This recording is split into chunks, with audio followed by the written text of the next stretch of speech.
Queremos dar as boas-vindas aos nossos queridos alunos. Existem vários cursos aqui representados, inclusive o curso de música, que periodicamente está conosco. Quero dar as boas-vindas também ao nosso telespectador, aquele que nos assiste toda semana, todos os dias. Sejam todos bem-vindos ao nosso encontro filosófico. Antes de mais nada, antes de começar o programa, o nosso assunto de hoje vai ser sobre o suicídio.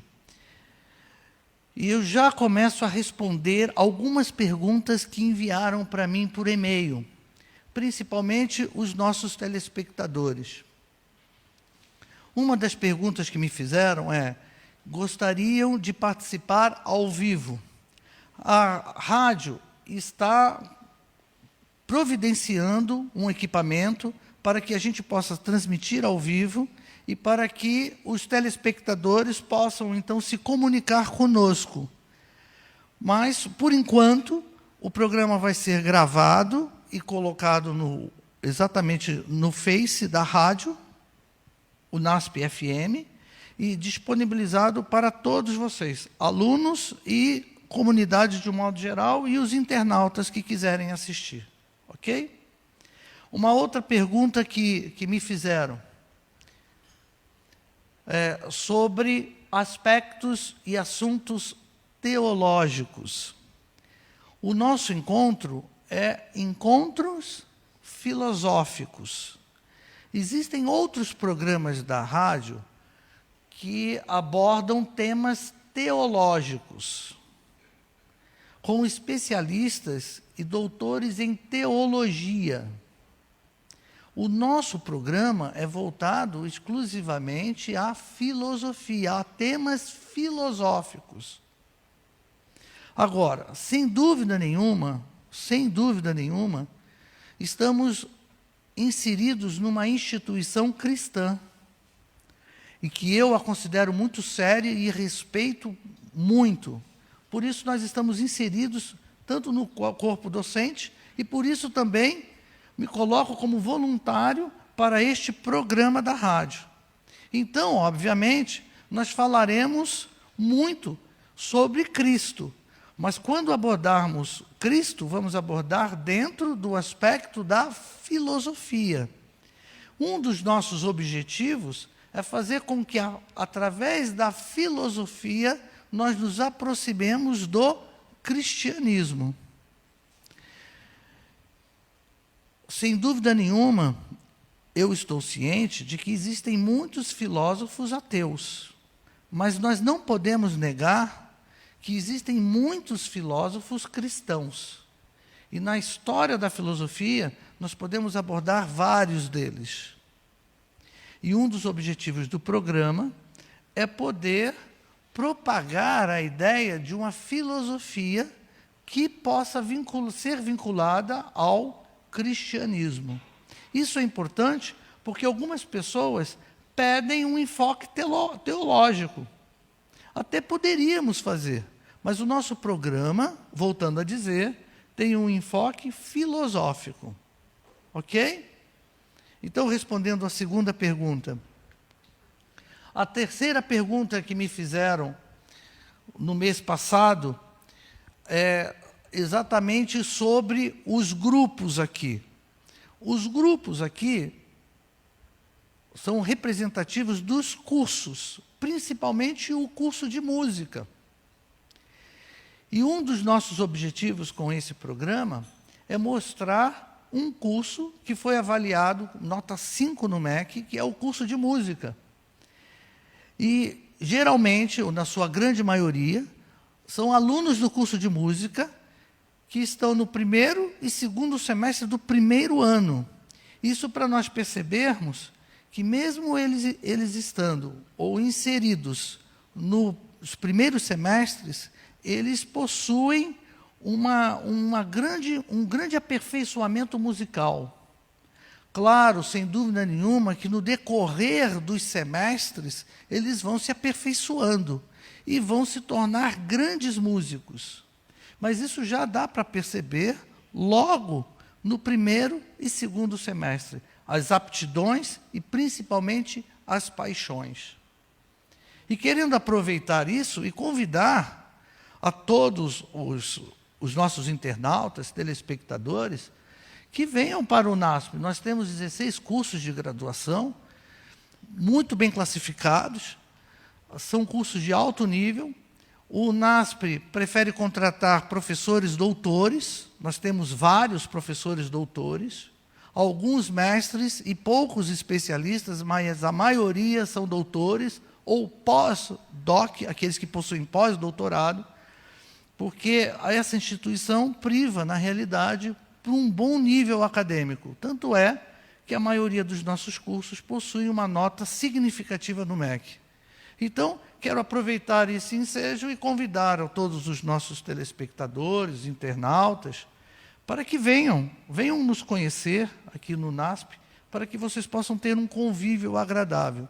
Nós somos uma instituição religiosa, a mantenedora é da Igreja Adventista do Sétimo Dia.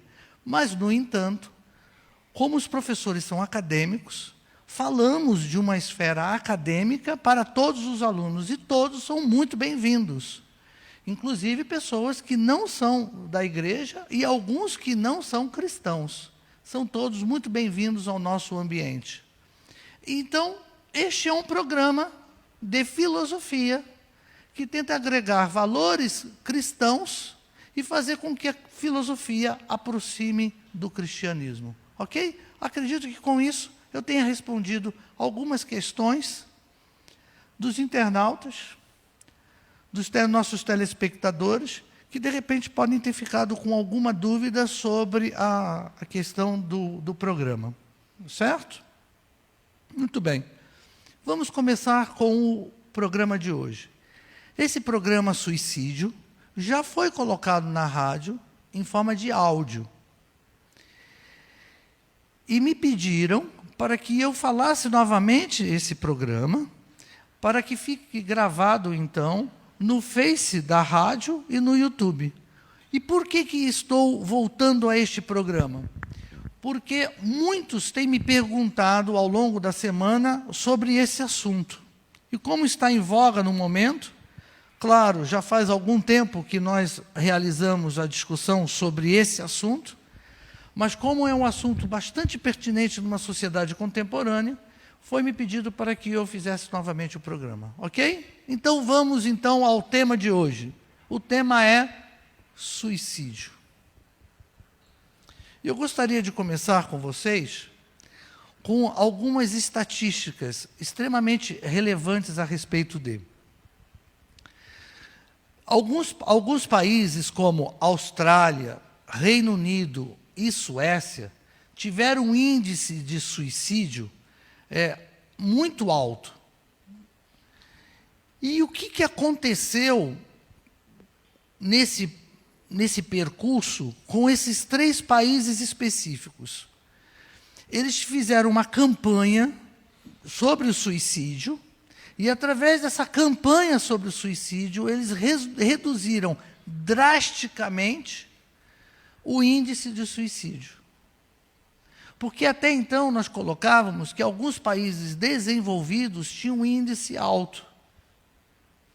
E há um mito entre nós, da população de um modo geral, quando falam que quanto mais você fala no suicídio, mais suicídio tem no país, ou maior o índice de suicídio. Isso tem mostrado uma grande preocupação, porque no Brasil, por causa deste mito, muito não se tem falado.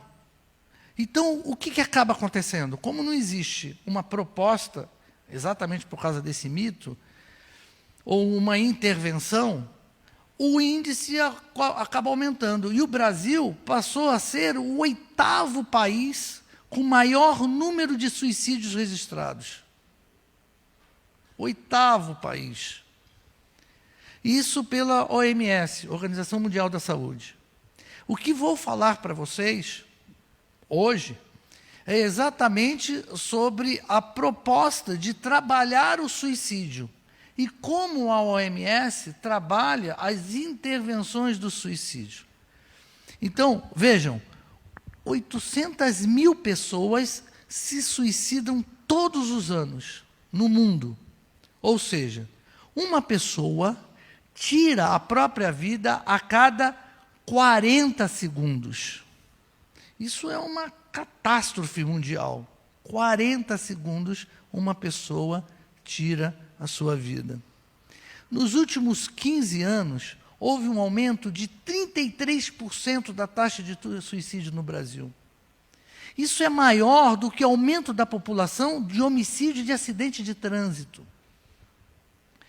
Temos cidades no Brasil que se colocam como o primeiro colocado em ranking mundial de suicídio. Então, é o momento de nós pararmos e fazermos uma reflexão. Já que a depressão, a ansiedade, a angústia é o mal do nosso século. O suicídio entre homens 20 vezes aumentou no período de 1980 a 2000, principalmente entre homens de 15 a 24 anos. No mundo, todos os anos, 1 milhão de pessoas, uma morte a cada 40 segundos, como nós comentamos. É a 13ª causa mundial de morte. É a terceira mais frequente entre indivíduos de 15 a 34 anos. É como, imaginem, uma cidade como Campinas desaparecesse anualmente da face da Terra.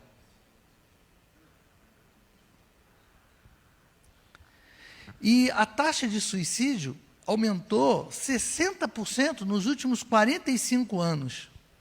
Há uma projeção dos especialistas que dizem que em 2020 essas mortes aumentem mais de 50%. Isso significa que 1,5 milhão de pessoas cometerá suicídio no período de 1 ano no mundo. Isso vai representar, já que nós temos hoje 40 segundos, vai representar 20 segundos. E uma tentativa de suicídio a cada 2 segundos. E quando a gente fala de suicídio, a gente não pode negar as tentativas de suicídio. As tentativas de suicídio tendem a ser 10 a 20 vezes maiores do que aqueles que cometem suicídio. Os especialistas afirmam que são mais mortes que todos os conflitos mundiais armados juntos. Está aí a referência, né? Peguei todas as estatísticas Notícias Terra e do G1. Então, se vocês puderem passar rapidamente o gráfico, um pouquinho mais, por favor, mais. Aí. Vejam a estatística de 10 a 19 anos no Brasil. Observem o aumento significativo de suicídio. Vejam lá, 2012, onde que está o gráfico?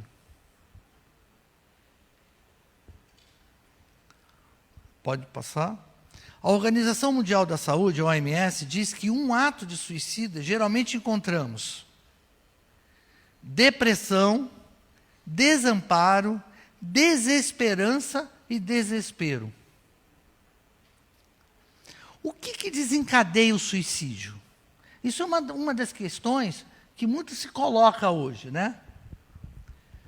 Perda do emprego ou término de um relacionamento.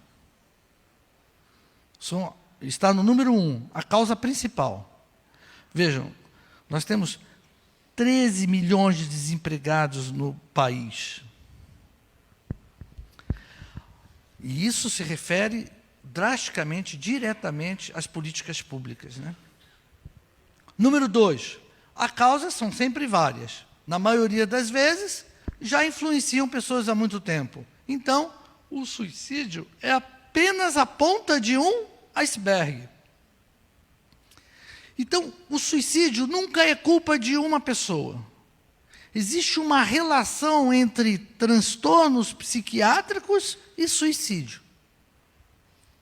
90% dos indivíduos que tentam cometer suicídio satisfaziam a critérios para transtornos psiquiátricos. E aí está até a referência que nós colocamos. E como nós estamos num programa de filosofia, vamos ver o que os filósofos falam sobre o suicídio. Porque eu já ouvi alguns comentários de que os filósofos falam sobre o suicídio e apoiam. Isto não é verdade. Então, vamos ver um pouquinho. A maioria dos filósofos, inclusive filósofos ateus, desaprovam o suicídio, como nós veremos agora. Sócrates negava que o homem tenha direito ao suicídio. Ele dizia que o homem é propriedade dos deuses. Vida e morte depende deles e não da vontade humana. Então ele pensava que sempre será melhor sofrer do que cometer um mal, e o suicídio é um mal. Agora eu vou descrever alguns filósofos. Para Platão, o suicídio constitui uma injustiça praticada a si mesmo.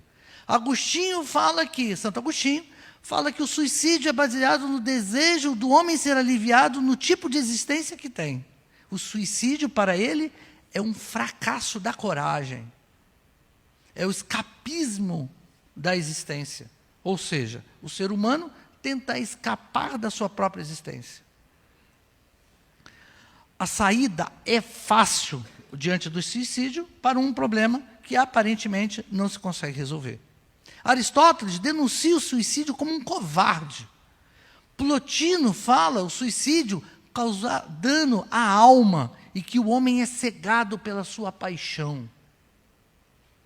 Descartes afirma que a vida sempre oferece mais bem do que males, já que a vida é um suporte básico de todos. A vida é o único bem certo. Então, suicidar-se é fazer mau uso do livre-arbítrio. Schopenhauer, exatamente um autor que é considerado pessimista, ele diz: o suicídio é uma alegação de que representa os desejos do indivíduo e não um verdadeiro ato de renúncia, e censura drasticamente como uma doutrina de futilidade. Spinoza fala que o princípio da virtude é o esforço para conservar o próprio ser. Então, o suicídio não é um ato de virtude. Rousseau, Jean-Jacques Rousseau, fala que o suicídio é um roubo feito ao gênero humano, pois sempre fica uma boa ação por fazer. Kant fala que o suicídio é ofender a dignidade da pessoa. Sartre, um dos grandes filósofos contemporâneos do século XX, se pronunciou drasticamente sobre o seu ateísmo, e ele fala: o suicídio, diz, é errado, porque é um ato de liberdade que destrói todos os atos futuros de liberdade. Camus, ele fala que o suicídio é uma reação inadequada diante de um absurdo. E Durkheim, ele coloca 3 aspectos sobre o suicídio, que geradas por um nível social. E por isso ele tem uma obra chamada O Suicídio. Uma das obras mais significativas sobre esse tema. Inclusive, muitos dos alunos que estão aqui estudaram comigo Durkheim na disciplina de Sociologia. Então, Durkheim, ele fala sobre 3 suicídios: o suicídio egoísta, o suicídio anômico e o suicídio altruísta. O suicídio egoísta é aquele que há um isolamento excessivo da pessoa, um enfraquecimento dos laços sociais. O suicídio anômico é a normalidade dos valores e das tradições. E o altruísta, apego excessivo a determinados grupos. E vem então o filósofo Michel Henry, que fala, pode passar por favor, um pouco mais,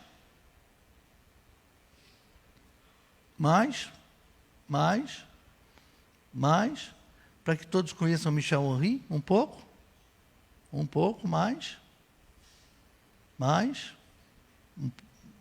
Pronto. Aí está Michel Henry. Michel Henry, ele nasceu em 1922 e morreu em 2002.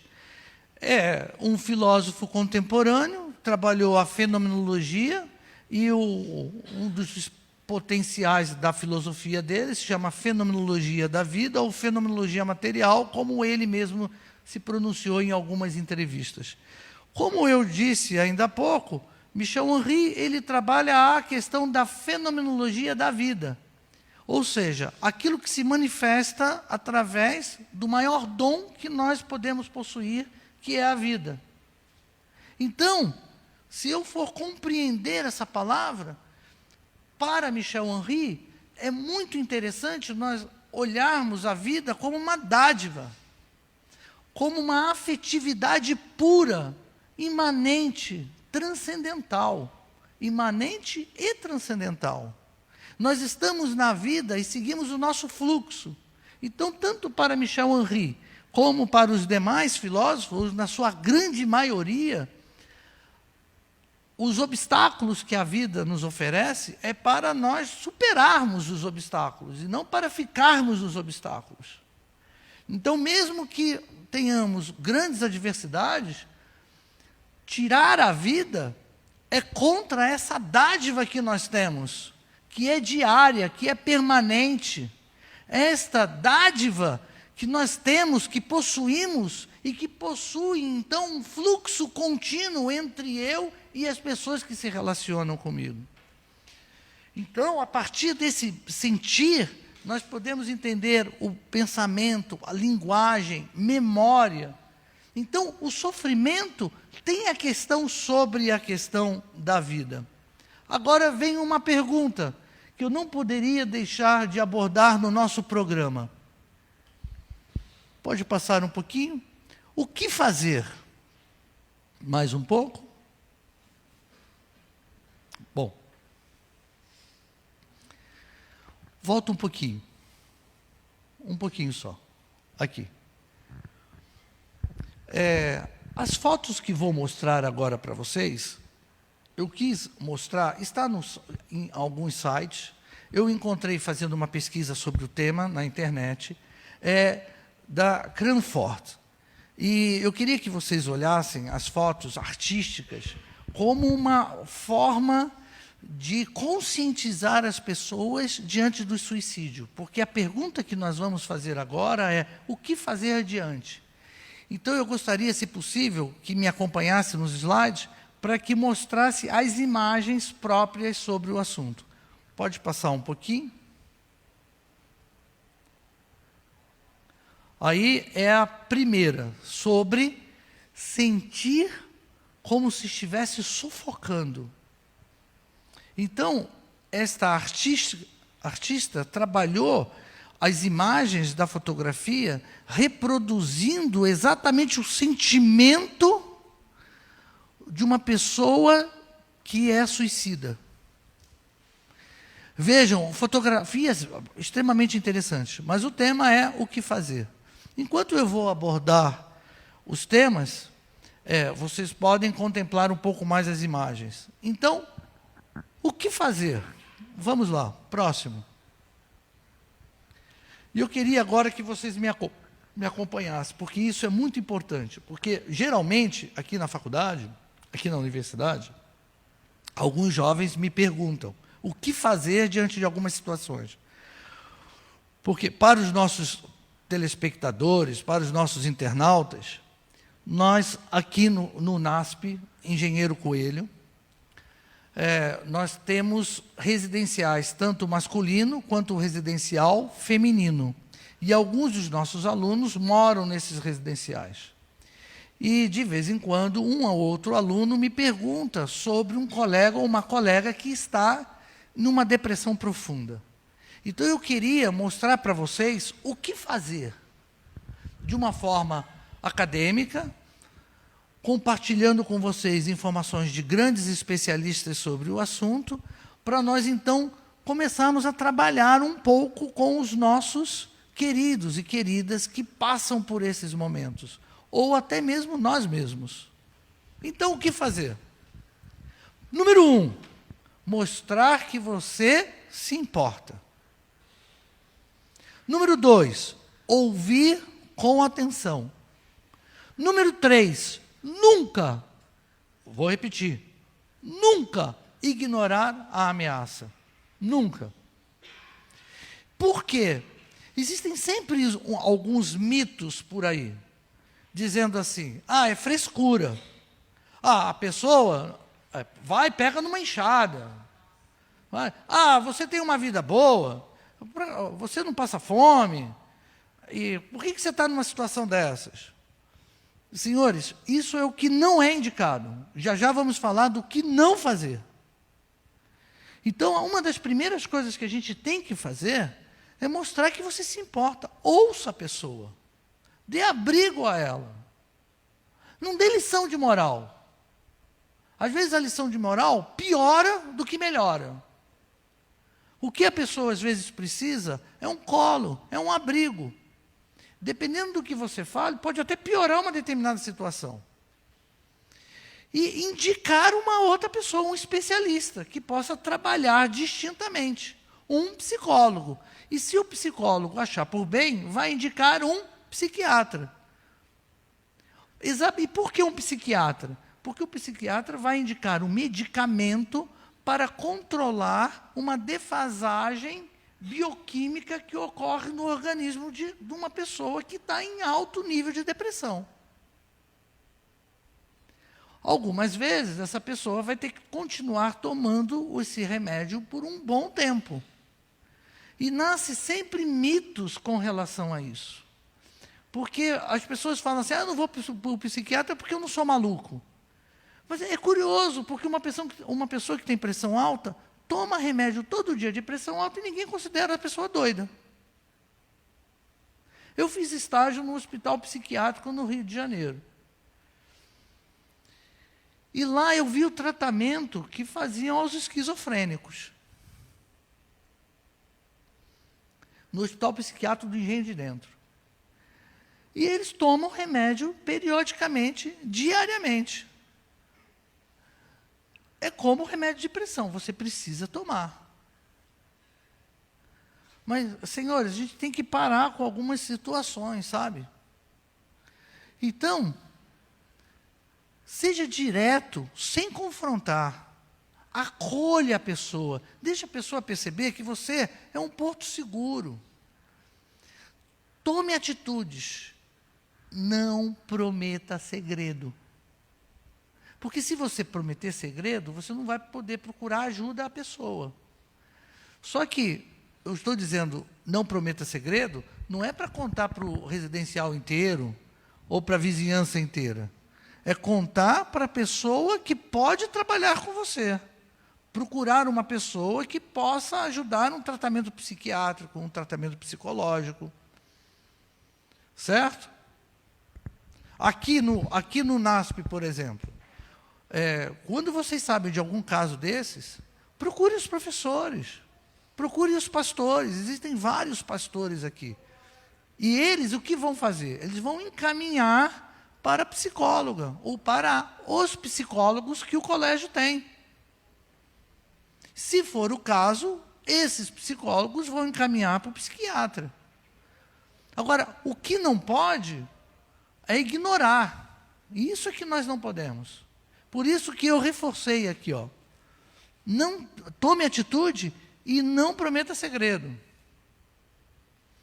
Aceite a dor da pessoa sem julgamento. Não fica julgando, você está depressivo, então você não é cristão.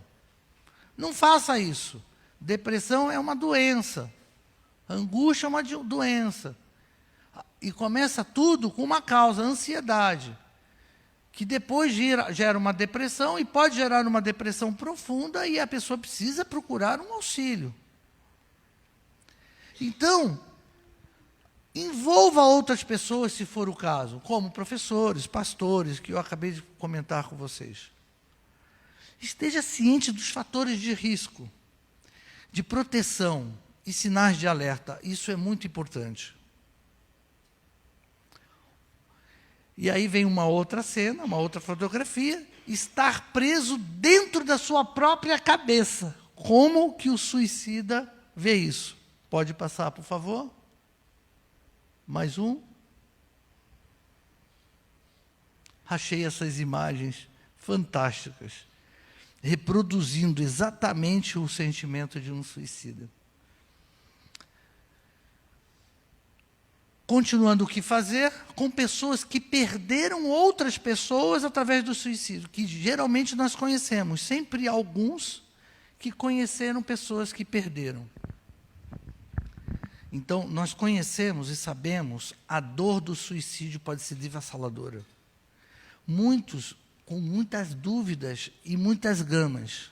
Então, questões sem respostas. Por exemplo, e se eu tivesse feito isso? E se eu tivesse feito aquilo? Geralmente as pessoas, familiares, amigos, fazem essa pergunta.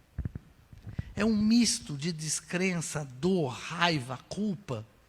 E isso acaba prejudicando as pessoas que estão envolvidas, as pessoas que estão próximas. Por isso, após o suicídio, as pessoas, os acompanhantes, amigos, familiares, ficam sem chão. Então a gente tem que se lembrar o seguinte, muito importante: a pessoa não se matou por sua causa, ou por algo que eventualmente tenha ocorrido, falado ou deixado de fazer. Eu coloco aqui uma observação, porque hoje nós vemos na sociedade atos que podem gerar depressão, e essa depressão, suicídio. Apesar de não gerar, e eu concordo com esses dizeres dos especialistas, mas nós podemos evitar a depressão. Como? Evitando o bullying, que este é um outro programa, este é um outro assunto. Mas ao evitar o bullying, nós estamos evitando a depressão. Evitando a depressão, podemos evitar o suicídio. Isso é importante nós reforçarmos, exatamente de uma sociedade pela qual nós vivemos, né? Então, o suicídio, é muito bom nós tentarmos entender que ele possui muitas causas. Muitas vezes, em vez de receber simpatia, compaixão, acumula muitas dúvidas, julgamentos, culpa, exclusão, impaciência, insônia, agitação, fadiga, dificuldade para lembrar das coisas, tonturas, palpitações, tremores, fraqueza, boca seca ou aumento de apetite. São sintomas de que você pode estar em depressão. Você pode continuar a provocar uma pessoa por onde ela andava, sentir-se angustiada e pensar no que aconteceu o tempo todo e não conseguir se concentrar. Então, aí a pessoa então acaba se isolando e busca um motivo, busca um culpado diante de vários acontecimentos e de vários sintomas. Então a pessoa perde o momento, perde o seu time, perde o seu tempo.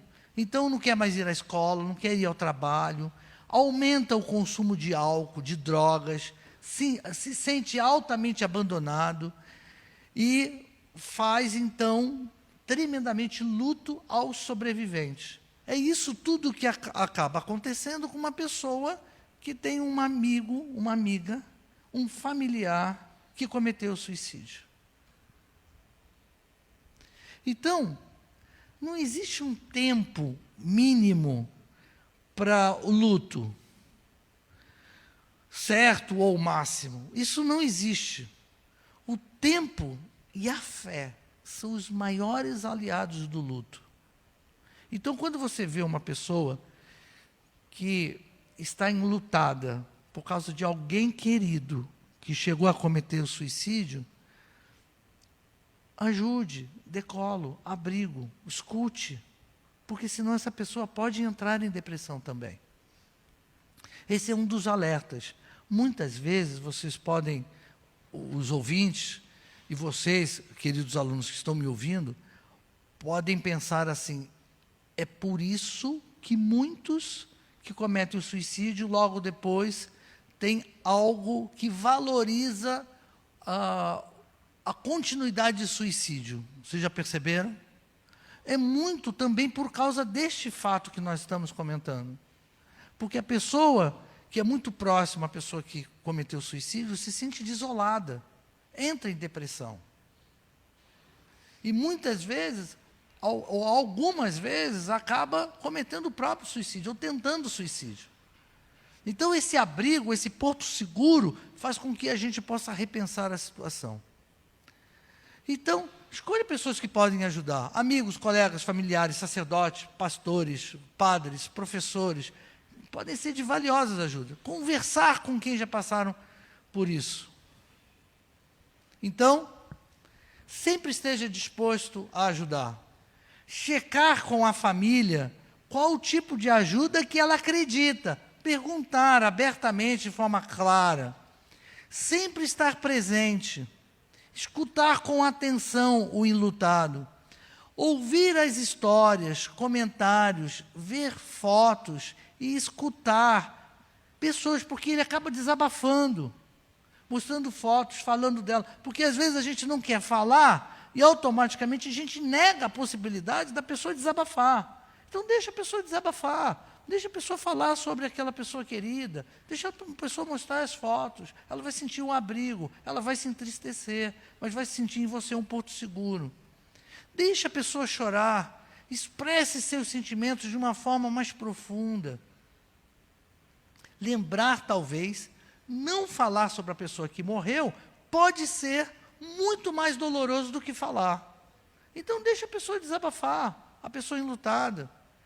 E oferece ajuda prática, sabe? Porque às vezes ela não tem nem vontade de sair de casa, uma pessoa que está enlutada. Então o que você faz? Vai lá, faz umas compras para a pessoa, vai lá, compra um bolinho, dá um presentinho, dá um agrado, faz uma comida gostosa, pega as crianças na escola, e assim por diante. Coisas assim que podem ser de ajuda prática, para ela sentir que não está sozinha.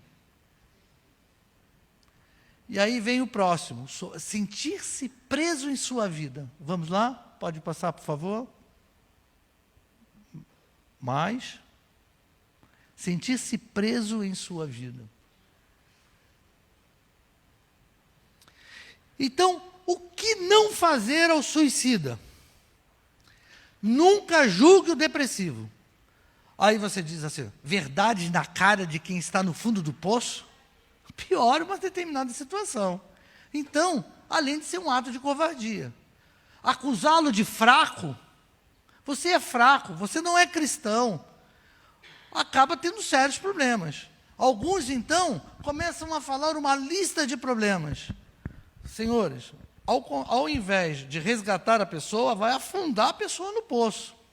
Então, ela vai se sentir mais fragilizada. Dependendo do grau de depressão, excesso de críticas pode motivar ainda o depressivo a ter mais depressão e a encontrar o fundo do poço.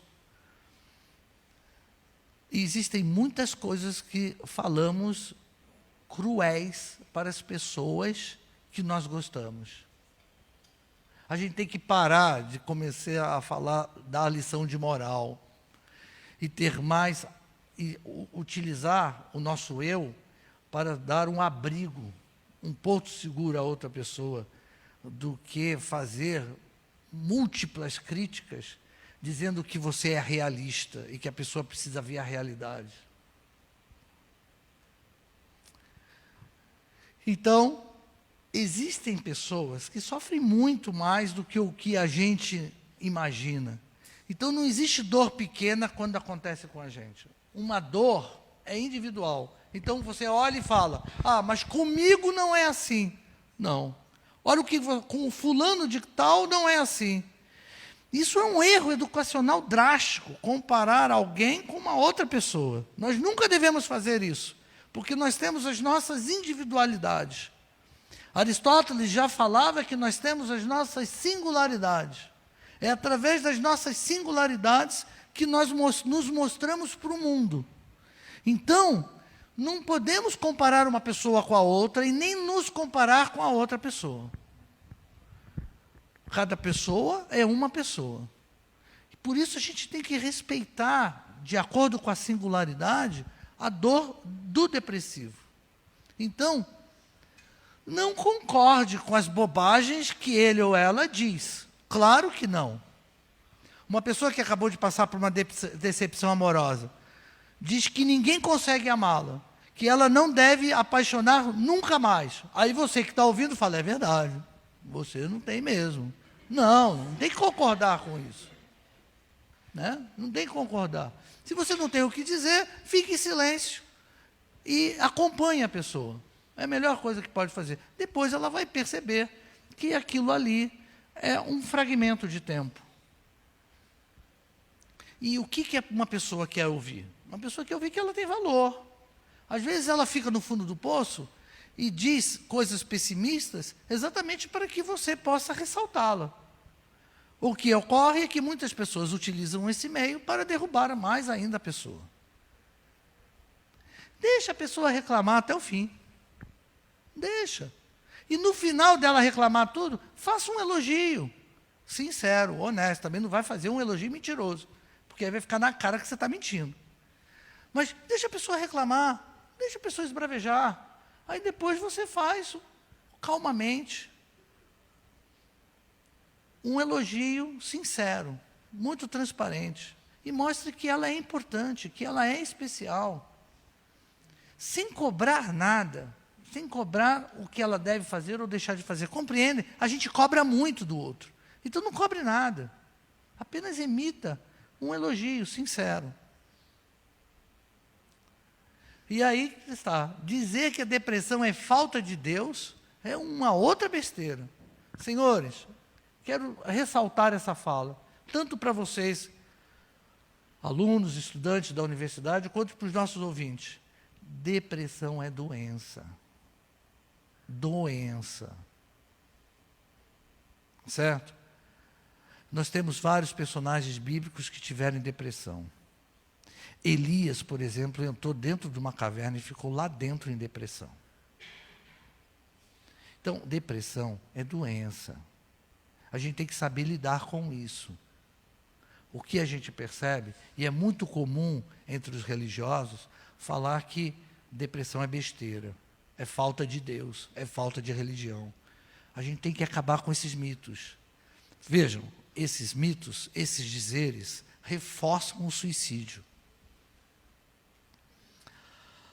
E além disso, além de ser altamente simplista, sem nenhuma análise, é altamente irritante. Então, senhores, não exija esforços daquele momento que para ele é quase que insuportável. Não obrigue a ir a eventos sociais ou simplesmente a fingir que está tudo bem. Ah, não, você tem que sair dessa, vem comigo. Não quero, não vou. Respeite isso. Deixa a pessoa chorar, deixa a pessoa ficar no canto dela. Dê esse abrigo, ajuda, porto seguro. Mas não é forçando ninguém, é que você vai criar uma outra possibilidade. Porque isso pode ser pior.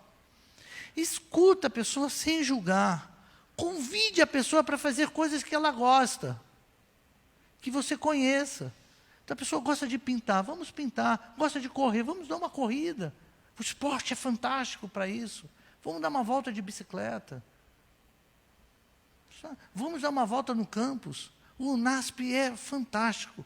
Para os ouvintes que não conheçam, venham conhecer uma natureza maravilhosa.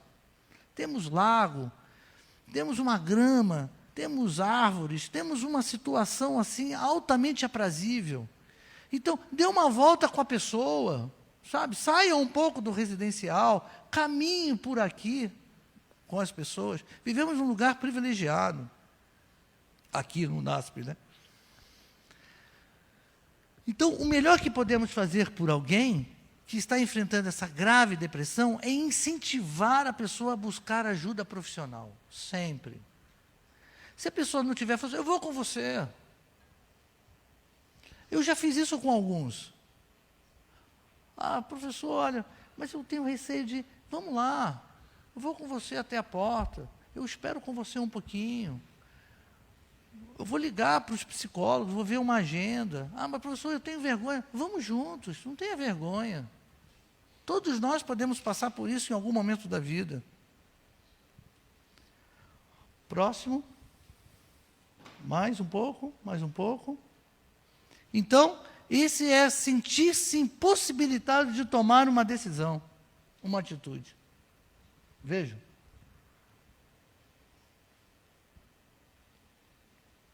Próximo. Essa é a oscilação desgastante sobre depressão e ansiedade. Observem. Imagens que eu acho fantástico, né? Próximo. Sobre sentir o peso. Como uma pessoa em uma depressão profunda, um potencial suicida se sente. Sentir-se oprimido pelo seu cérebro. Mais uma.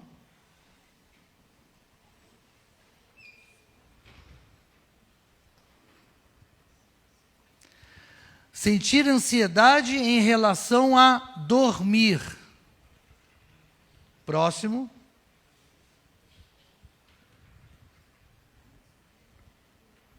E então, próximo. Aqui está o último slide, por favor. Aqui estão as fotos da Cranford. E em caso de crise suicida, ligue 141 ou 190. Ok, senhores? Sempre. Isso é procurar ajuda. Tá bom? Bem, o programa filosófico de hoje foi sobre o suicídio. Agora vamos dar uma abertura ao papo cabeça. Vamos lá? Alguém tem alguma pergunta? Nós temos alguns brindes aqui da rádio.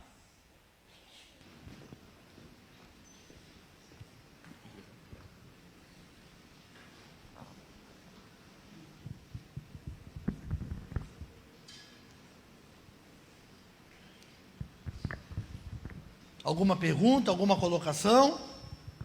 Alguma contribuição?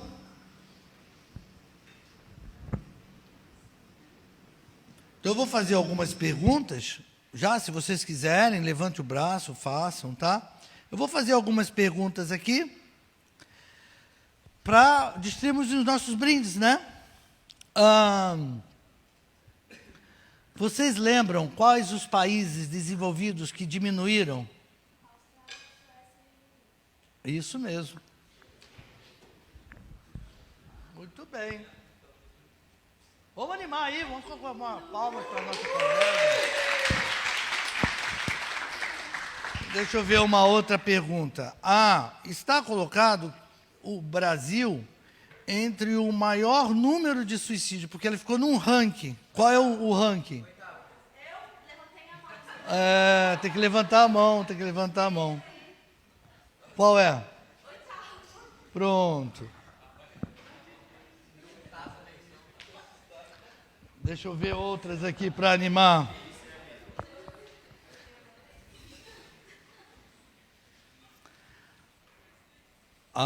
Deixa eu ver aqui o que a gente pode.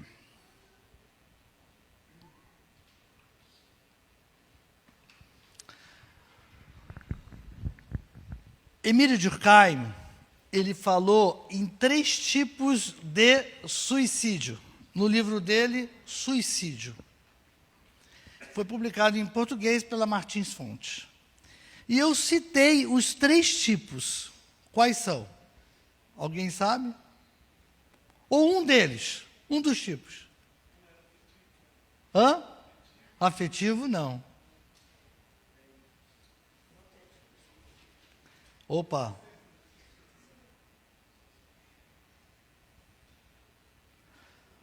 Alguém sabe? Pelo menos um deles. Um deles é mais fácil. Um dos 3 tipos de suicídio que Durkheim fala em seu livro, considerado um marco na sociologia, sobre o tema, suicídio. Tem a ver sempre com desamparo. Mas quais são? Um dos 3 tipos. Não? Ninguém?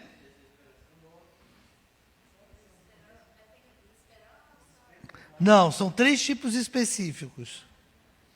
Eu estou fazendo essa pergunta, inclusive, porque nós trabalhamos em sala de aula. Lá atrás.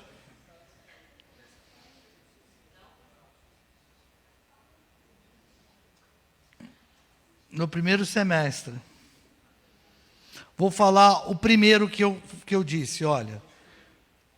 Eu vou pular um que é mais fácil. Egoísta. Pronto, eu ia falar. Ia deixar esse para o final para vocês. Isso aí. Valeu, amigo. Palmas para ele, rapaziada. Vamos lá. Agora, deixa eu ver aqui uma outra pergunta. Ia falar de Michel Henry, mas é muito óbvia.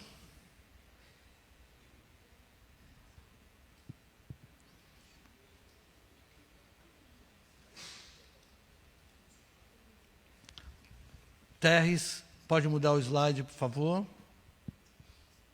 Muito bem. Qual foi a artista? Ficou aqui um tempão. Qual foi o nome da artista que fez as fotografias maravilhosas, que reproduziu o sentimento do suicídio? Hã? Não. Hã? Isso. Crayford. Muito bem. Pronto. Senhores, alguma colocação, alguma pergunta, alguma indagação, algum questionamento, contribuição? Vamos lá? Tem um microfone, Terres aí. Microfone sem fio. Paulinha nos ajuda.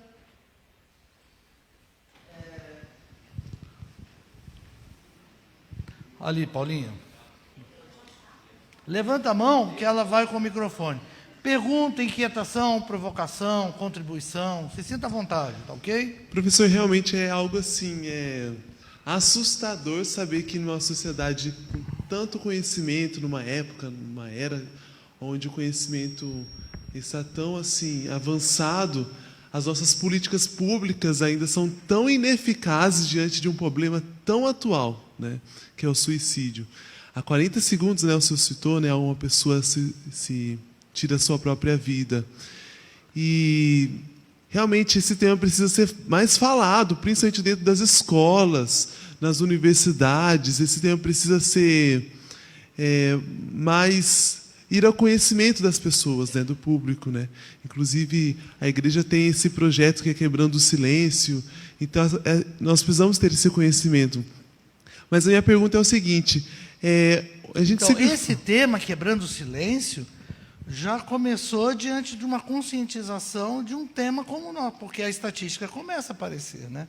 Sim. Eu me lembro esse programa eu gravei, acho que foi o ano passado. Se eu não me engano, foi na sua turma. Uhum. Não foi? Não, eu Foi cheguei na esse sua ano. turma. Não foi? Eu cheguei esse ano. Ano passado, não. Só se fosse semestre Foi passado. do primeiro semestre? Eu não sei agora, não lembro agora se foi o semestre passado ou se foi... Eu acho que...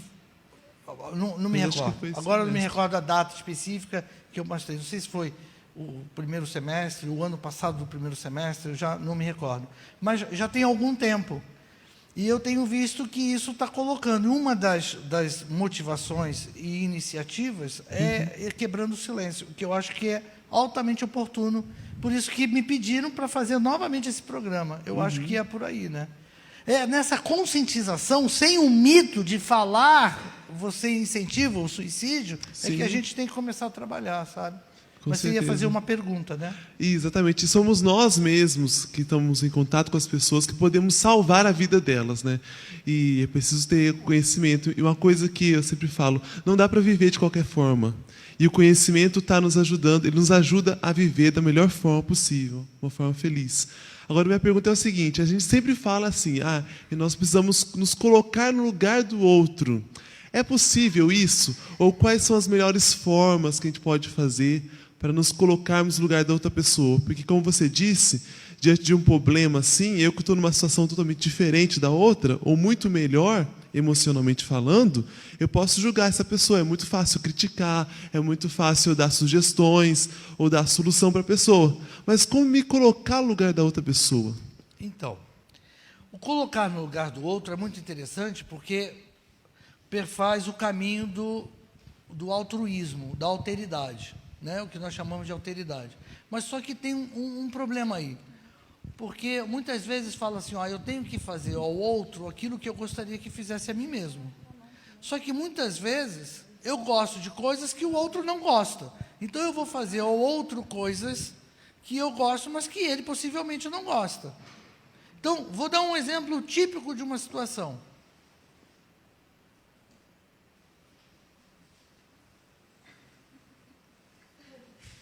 Eu gosto de café e vou fazer com que a pessoa goste de café. Eu gosto de chocolate, então vou dar chocolate, porque eu gosto que a pessoa vai servir o chocolate. Às vezes ela não toma café e não come chocolate. Ou eu tomo leite e a outra pessoa, eu vou dar leite para a pessoa, mas às vezes a pessoa tem alergia à lactose. Então, como é que eu posso entender isso? Eu tenho que fazer ao outro aquilo que é para o outro, e não aquilo que é para mim.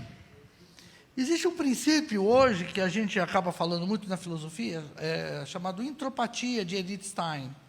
Edith Stein, ela viveu no século XX, início do século XX, foi secretária de Edmundo Husserl e que trabalhou, isso é um outro tema também do programa. E essa entropatia mostra como é que eu posso ver o outro pelo outro, não o outro através de mim.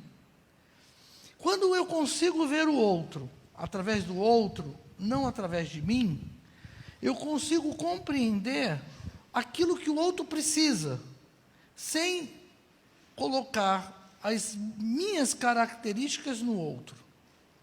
Então, um dos grandes problemas que nós temos é estender o meu eu para o outro. Isso é muito complicado, essa extensão das minhas características. Então, o que eu tenho que fazer? Eu olhar, aí vem aquilo que nós trabalhamos em Spinoza. Eu olhar o afeto dele, olhar o processo do afeto dele, para, através do afeto dele, eu começar a trabalhar distintamente as características. Então, talvez a solução esteja aí. Não julgar o outro por aquilo que nós somos, mas tentar olhar o outro pelo outro, não por nós mesmos. Acho que você viu uma... É bem válido o conceito que você falou, né? É indicar para a pessoa o psicólogo, e a pessoa, o psicólogo, está apto para estudar a vida da pessoa, a realidade dela, para que ele possa olhar o problema através da perspectiva da pessoa. Então. Sim, sim. E o psicólogo, ele deve trabalhar essas imagens para que a pessoa possa se libertar, então, de uma determinada deficiência que ela possa sentir, né? Muito bem. Mais alguém? Então, professor, o senhor mostrou esse gráfico, a gente viu que cresceu nos últimos 20 anos, nas últimas décadas. Por que entre jovens de 14 a 24 anos? Principalmente no Brasil, por causa daquele problema que eu falei de conscientização. Não foi trabalhado isso. Falar do suicídio é um mito. Se acreditava que falar do suicídio, você incentiva o outro a cometer suicídio. Então não se falava, era como se fosse assunto proibido. Sabe quando antigamente não se falava em casa sobre sexualidade, porque poderia acarretar um problema mais sério? Exatamente o suicídio. Só que hoje, com a internet, você não precisa mais perguntar. Você entra nos sites e vê programas. Tem até jogos que incentivam você a praticar o suicídio. Então, é necessário hoje você parar, conversar, dialogar, mostrar, conscientizar, né? Para que as pessoas não entrem nesses jogos, para que as pessoas não procurem essas imagens na internet, porque eu não falo, o outro que tem uma má intenção vai falar para o teu filho. O outro que tem uma má intenção vai chegar no teu filho via internet, ou via determinadas situações sociais. Então, é importante a gente começar a falar, discutir, mas aí que tem um detalhe muito sério. A gente tem que começar a falar e a discutir de forma correta, não fazendo alarmes, ou comentando de uma forma absurda que vai incentivar. Porque assim, se fala da depressão como doença do século, mas a gente tem visto esse crescimento nos últimos 20 anos, né? E anteriormente, Não, a depressão sempre existiu. Isso aí sempre existiu. Mas hoje nós temos meios que podem regulamentar a situação e medir determinadas situações. Agora, realmente, vivemos num século muito problemático, em que as coisas são mais superficiais. As coisas são mais as pessoas são descartáveis. Vivemos um tempo em que ter é melhor do que ser. Vivemos um tempo que nós valorizamos, a partir do século XIX, século XX, valorizamos muito o ter do que o ser. Então, por isso que o maior índice de suicídio, e uma das maiores causas, é o desemprego, porque você fica sem condições de trabalhar e de se manter. Manter um nível social. Manter um nível mínimo de existência. E o segundo, quando você perde uma pessoa que você ama, que você gosta, em múltiplos sentidos, ou porque ela morre, ou porque ela vai embora, ou porque ela não quer mais o relacionamento. E vivemos uma sociedade que é difícil o não. As pessoas não gostam de aceitar o não. Então, é uma sociedade muito vitimizada. Por isso que, no decorrer do tempo, tem aumentado drasticamente, além de meios que acabam viabilizando esses números que antigamente nós não tínhamos, hoje vivemos uma sociedade muito superficial. Bauman fala de uma sociedade líquida, e que não aguenta pressões, não aguenta problemas, não aguenta obstáculos. Você vê pessoas frágeis emocionalmente. Essa pergunta é muito interessante, porque você vê o garoto, a menina termina com o garoto já fala em cometer suicídio. Isso é muito comum, não é? É muito comum entre vocês.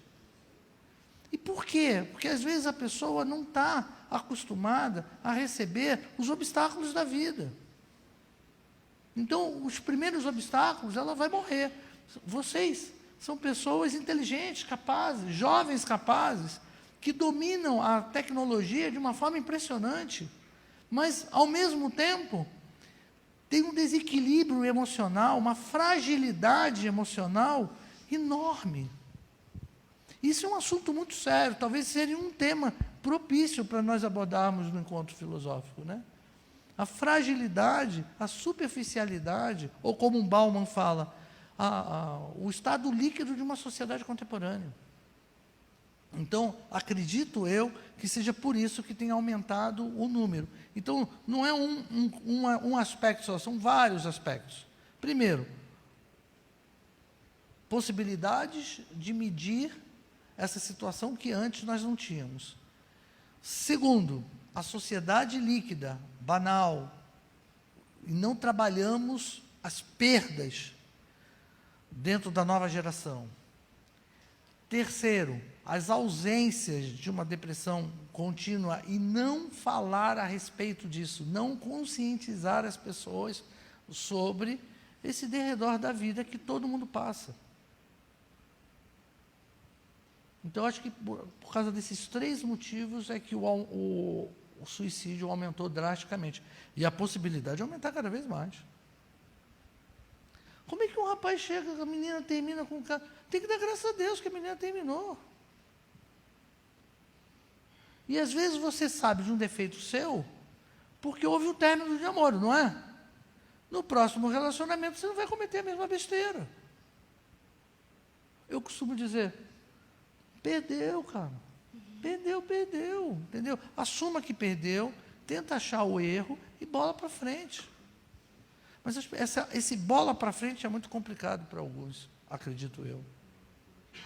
Tem vários especialistas hoje na educação que ainda comentam sobre essa sociedade líquida, em que os jovens não são preparados para a perda.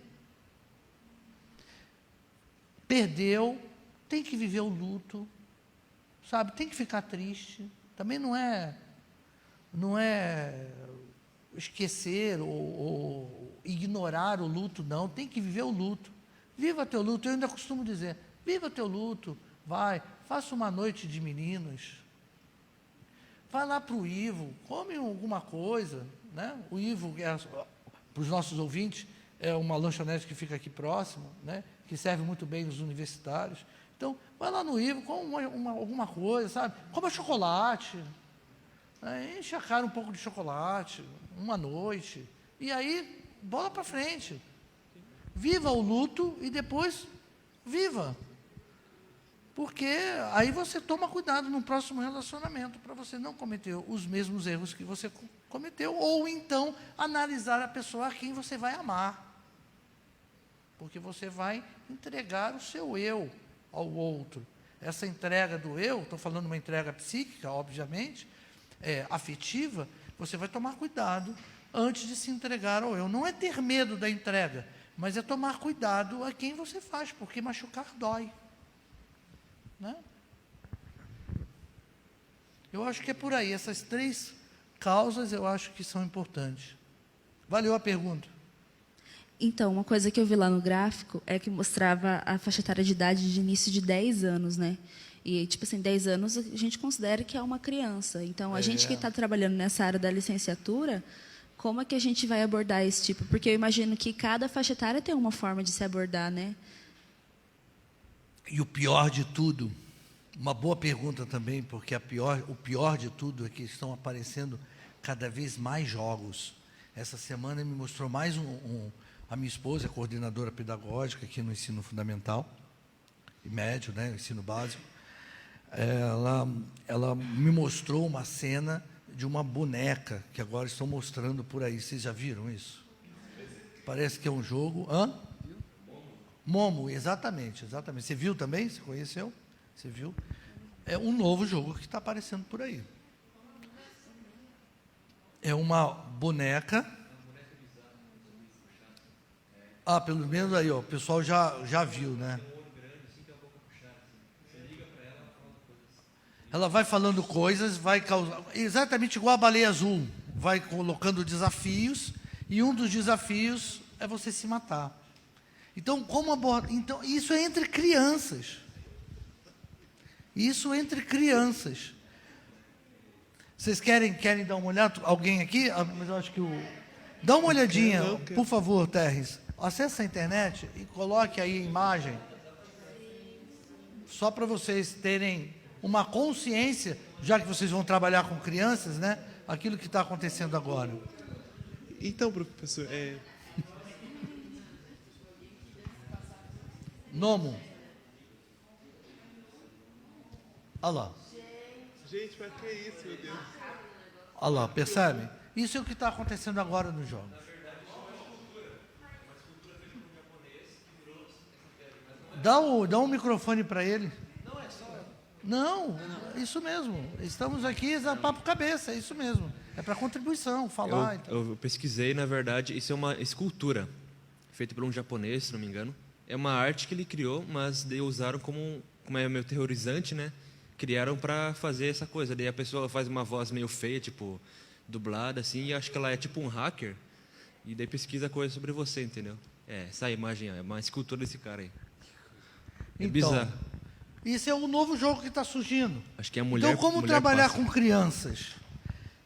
Sempre conversar com criança. Quando ela mostrar alguma situação, às vezes, como professor, a gente tem vários alunos na sala de aula, na sala de aula, a gente não pode dar uma atenção especial naquele momento. Mas dá para a gente detectar através da fala, através do comportamento e principalmente através do desenho.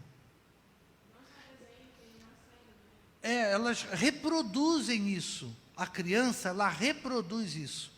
Quando há essa reprodução aí, o que você deve fazer? Eu aconselho, como você tem muitas crianças numa sala e não dá para dar um atendimento, e nós não somos psicólogos, a gente deve encaminhar para a orientadora pedagógica. E a orientadora pedagógica vai entrar em contato com a pessoa responsável no colégio, a mãe, o pai, e indicar um tratamento psicológico. Se o colégio tem, indicar a psicóloga para conversar com a criança e poder conscientizá-la daquilo que está acontecendo. Mas isso assim é imediato. Às vezes eu tomaria cuidado com algumas abordagens de alguns professores, principalmente nessa fase infantil, sabe? Então, o melhor caminho é indique para a orientação pedagógica. A orientação pedagógica vai conversar com a pessoa, vai dar o atendimento, porque às vezes com 40 alunos, 50 alunos, 30 alunos, a gente não tem condições de fazer isso. Até com 10, 15 alunos a gente não tem condições, porque a gente tem que dar conta de 15 alunos, 20 alunos numa sala de aula, e a orientação vai estar diretamente relacionando o problema da criança com a orientação. Se for o caso, a orientadora vai conversar com os pais, chamar a atenção dos pais para o que está acontecendo e indicar um tratamento. Na minha opinião, é isso que se deve fazer. Sempre procurar ajuda. É nesse sentido também que eu falo que as nossas leis estão meio atrasadas, né? Porque como que se permite, né, esse tipo de conteúdo ter acesso às pessoas, principalmente às crianças que têm uma psique tão sensível, né? Mas sem dúvida. outra pergunta que eu queria fazer é, talvez nós estejamos falando uma pessoa que seja agnóstica ou seja ateu.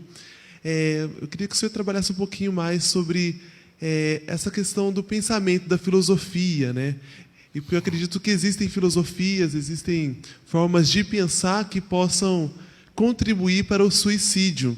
E qual que seria o papel da religião, para uma pessoa que talvez não reconheça isso, para a prevenção do suicídio? Então, a filosofia, na sua grande maioria, fala sempre em superação do problema. Na filosofia, a gente não vai ver uma pessoa mergulhar no problema e indicar o suicídio. Muito pelo contrário. Por exemplo, Nietzsche dizia assim, se você tem problema, em vez de encher a cara, tome água. Porque você precisa estar consciente diante do problema para solucionar o problema. Se você encher a cara, você nunca vai solucionar o problema. Você vai criar um outro problema. E Nietzsche, estamos falando de Friedrich Nietzsche. Como vocês viram, Sartre também fala. Então, você optar pelo suicídio é você eliminar qualquer possibilidade de livre-arbítrio que possa vir. Então, na filosofia, quanto os problemas servem para você transcender, para você superar o seu eu e criar novas possibilidades. Na filosofia, na sua grande maioria, os filósofos vão falar que o obstáculo, o problema, vai fazer você burilar, ser burilado e se tornar uma pedra preciosa. Uma pedra bruta não tem seu valor. Então, o sofrimento vai burilando, até que você se torne a pedra preciosa. E, por isso, o sofrimento tem o seu valor. É por isso que na filosofia até encontramos filósofos que vão em direção ao sofrimento.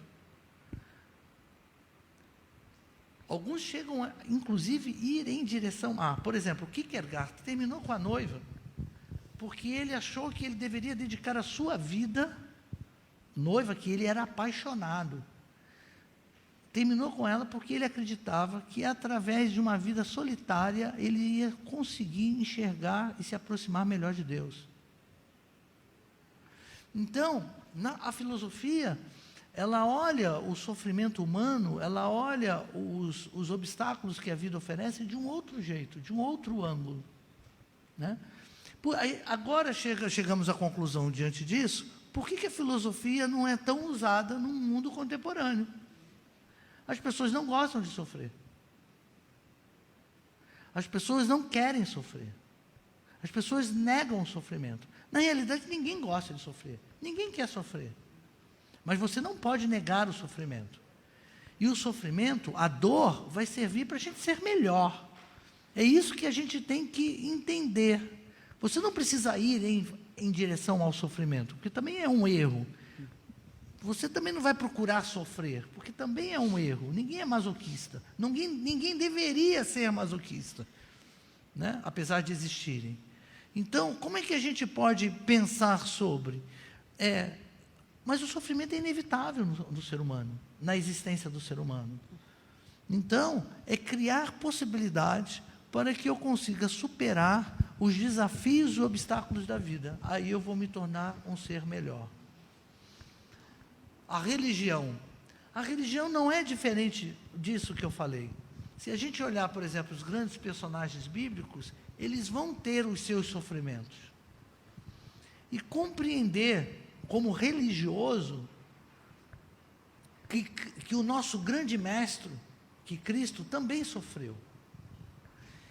Então, tentar entender o sofrimento como se Deus não me abandona quando eu passo por um sofrimento.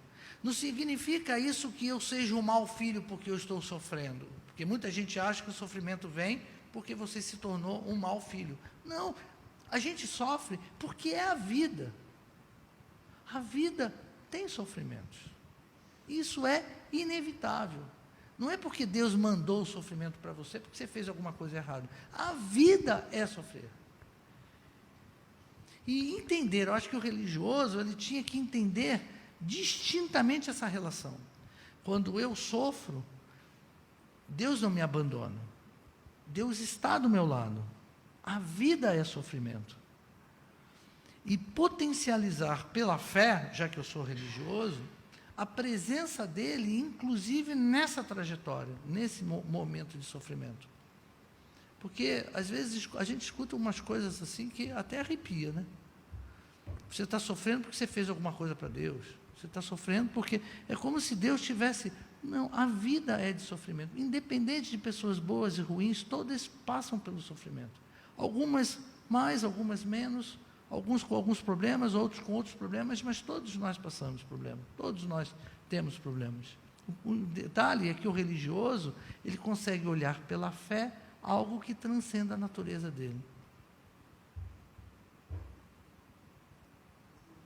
Valeu. Mais alguém? Pronto, senhores. Olha eu de novo aqui, eu Opa. queria saber, professor. O suicídio, ele é a etapa final de uma doença, da depressão, né?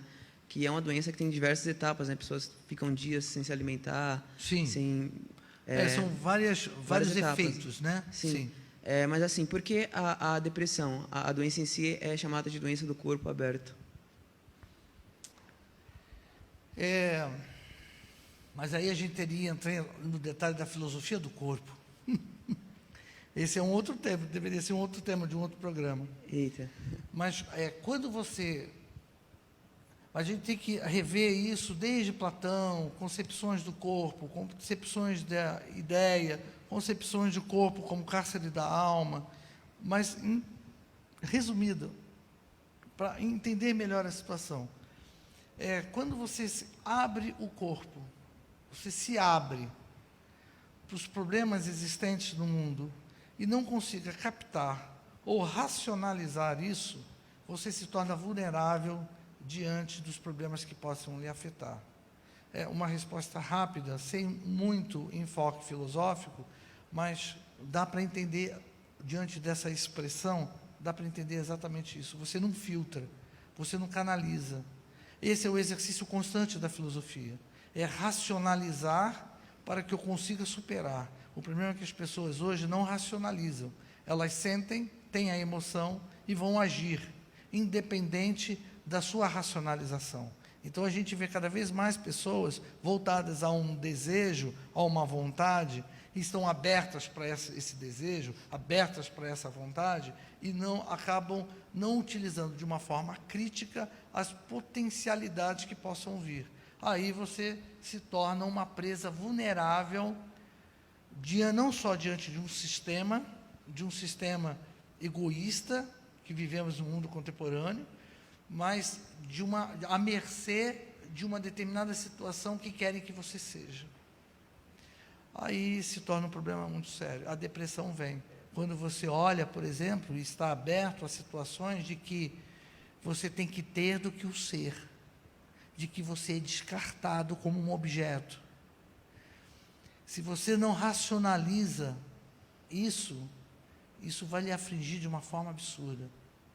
Por isso que eu ainda comento, a filosofia ela tem um instrumento fantástico para a reflexão, para eu tentar me encontrar num meio tão louco, desvairado que nós vivemos. Ok? Pronto, senhores, vamos fazer uma oração, então, para terminar o nosso programa de hoje. Alguém gostaria? Algum voluntário, alguma voluntária para orar? Hilke? Vem aqui, então, já estou aqui. A Paulinha está com o microfone. Saudade de você também, meu querido amigo. Saudade. Muito aprendizado. Todos nós, inclusive eu. Vamos orar então, né? Bondoso Deus, muito obrigado, Senhor, por essa oportunidade de esclarecimento de um tema tão relevante durante esse dia. Pai, nós te pedimos que o Senhor nos ajude a sermos agentes de esperança, ajudando muitas pessoas, muitos dos nossos amigos que estão passando por dificuldades. Que o Senhor nos ajude a sermos a pessoa certa no momento certo. Por favor, Pai. Também nos proteja, Senhor, de tantos ataques às nossas emoções, que nossa forma de pensar seja saudável, que a nossa vida seja uma vida saudável, possamos realmente sermos pessoas felizes na esfera de ação que o Senhor nos concede. Nos dê a tua paz, que o Senhor abençoe também o professor Garibaldi, que o Senhor continue usando, dando sabedoria para ele, para que ele seja usado como instrumento teu, para ajudar muitas pessoas através da filosofia. Em nome de Jesus eu te peço. Amém. Amém.